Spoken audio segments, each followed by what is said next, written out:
Welcome to my bulking series. In this series, we're going to talk about how to effectively build muscle, build strength, while minimizing body fat gain. So get ready to show up and grind through it.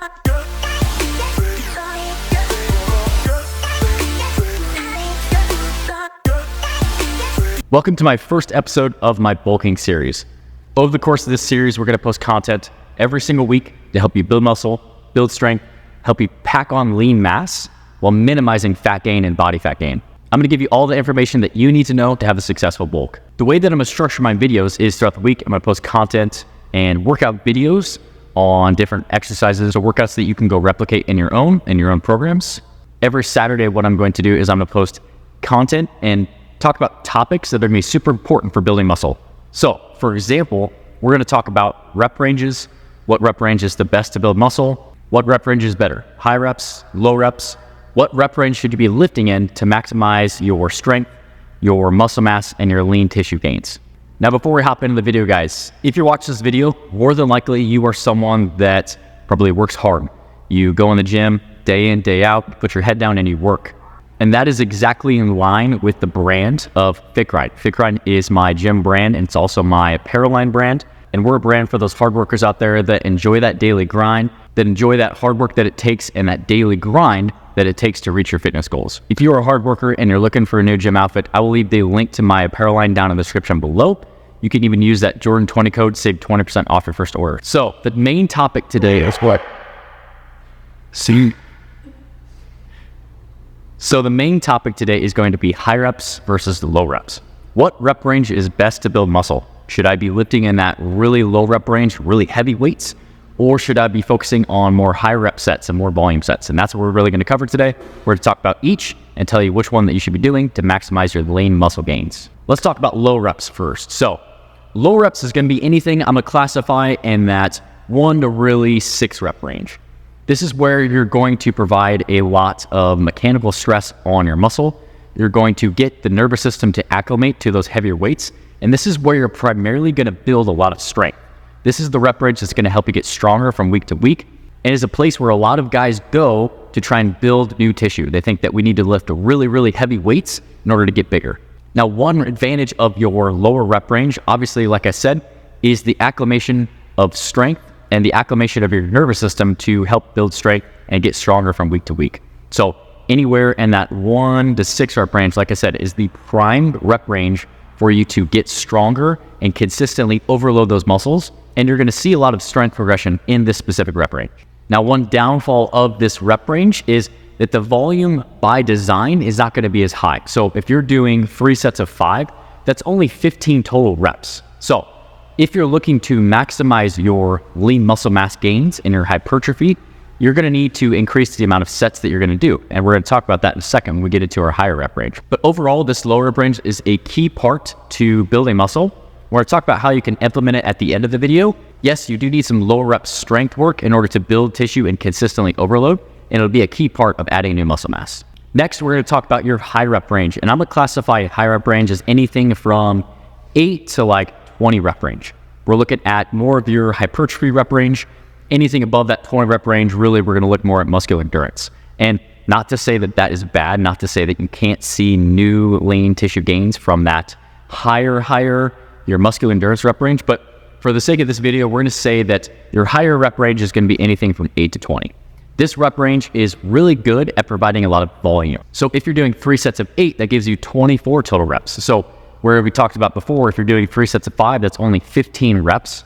3 sets of 8 is going to give you 24 total reps. That's 9 more reps. The accumulation of that volume is a really key driver of new lean tissue and new muscle growth. And that's what that 8 to 20 rep range is really going to give you, is it's going to give you a lot of volume. It's going to stack up over time.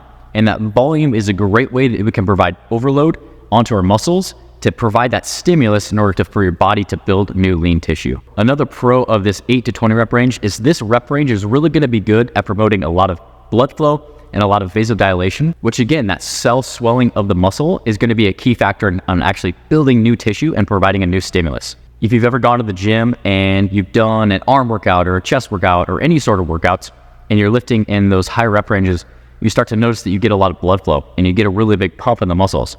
And not to say that we should always chase the pump, but that pump is a factor and is a promoter of new muscle growth. Now, one downfall of this 8 to 20 rep range is it's not going to be as suited as well as that 1 to 6 rep range at building strength and building progressive overload from week to week. If you do 100 pounds on a bench press for 3 sets of 10, and then you go next week and you try and do 105 pounds for 3 sets of 10, it's going to be a lot harder to add 5 pounds for that 10 rep range than if you did 3 sets of 5 at 100 pounds, and then you tried to go 3 sets of 5 at 105 pounds. So the idea is that, yes, you can still build strength in this rep range. Don't get me wrong. You can still overload from week to week as far as weight in order to build muscle mass from week to week, but it's going to be a little bit harder in this higher rep range. And that's one thing where you do need higher rep ranges in your program in order to build muscle mass. So we talked about low reps, we talked about high reps. Now let's talk about which is best to build muscle. So if you were looking to maximize the time in the gym, you're looking to pack on as much muscle as you possibly can in the shortest amount of time, you need to be doing both low reps and high reps in your training. Here's why.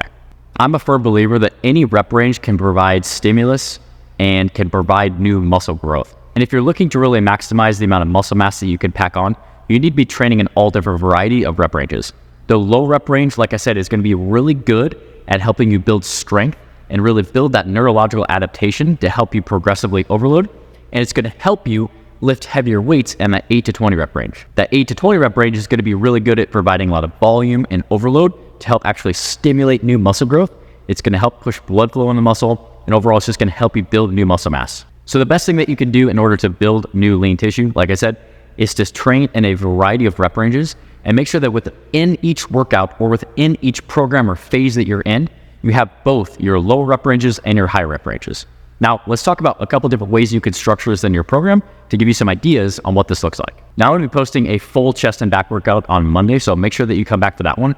But here's an idea of what a chest workout could look like if you're trying to maximize your rep ranges and maximize the amount of muscle growth that you can have in your workouts. So typically within any workout, you need to start off with some sort of warm-up and some sort of activation. This can look like a little bit of cardio, a little bit of dynamic movements, and then maybe a specific exercise for the muscle group that you're about to hit. So for example, you're about to target your chest. You could start off with a couple sets of push-ups. The idea is not to take it to muscle failure. It's just to start to get some blood flow in that muscle, really build that mind-muscle connection and get your mind ready for that workout. Now, most of the time, you're going to want to start off with your biggest compound exercise towards the beginning of the workout. And this is what we're really going to focus on overloading from week to week. You're not going to pull out the heaviest pair of dumbbells that you can and try and do sets of 5 on a chest fly. That's a great way to get injured. You're going to stick to more of those isolation exercises in the back half of the workout and really focus on increasing your reps and increasing volume over time, and that's the way that you're going to overload. So for example, starting off with this workout, you might start off with a bench press. With this, you can start off with anywhere to 3 to 5 sets for anywhere from 6 to 8 reps. This is a great rep range that you're going to be able to provide enough overload and build strength from week to week and try to focus on getting stronger so that you're constantly providing that stimulus for your body to build tissue. And it's a great way to really start the workout off with a big compound movement so you get the most bang for your buck. Your second exercise, you may go into more of an isolation exercise. So this could look like a machine chest press, a dumbbell chest press, any sort of accessory chest press where you're going to start to increase those reps a little bit more. So say, for example, you choose a machine chest press for exercise B. This is where I would start to increase a little bit of the volume, still keep it in that moderate rep range. So you can go anywhere from 3 to 5 sets for anywhere from 8 to 12 reps. Now, after you've done a bench press and maybe more of like a dumbbell press or a machine press, then you can start to go into really your isolation-based exercises. Typically, this is going to look like a chest fly. That can be done from a cables. That can be done from a pec deck machine. That can be done with bands. It can be done with dumbbells. Whatever you prefer, and just find a variation that you like and that you actually feel your chest. And this is where you're going to start to increase your volume. You can do anywhere from 3, 4, 5, 6, 7 sets. Because these exercises are a lot more isolated, they're going to be able to target specifically just the chest and help you build up enough volume to actually build new tissue. Now, as far as rep range, what I would start to do is I would start to increase the rep range here.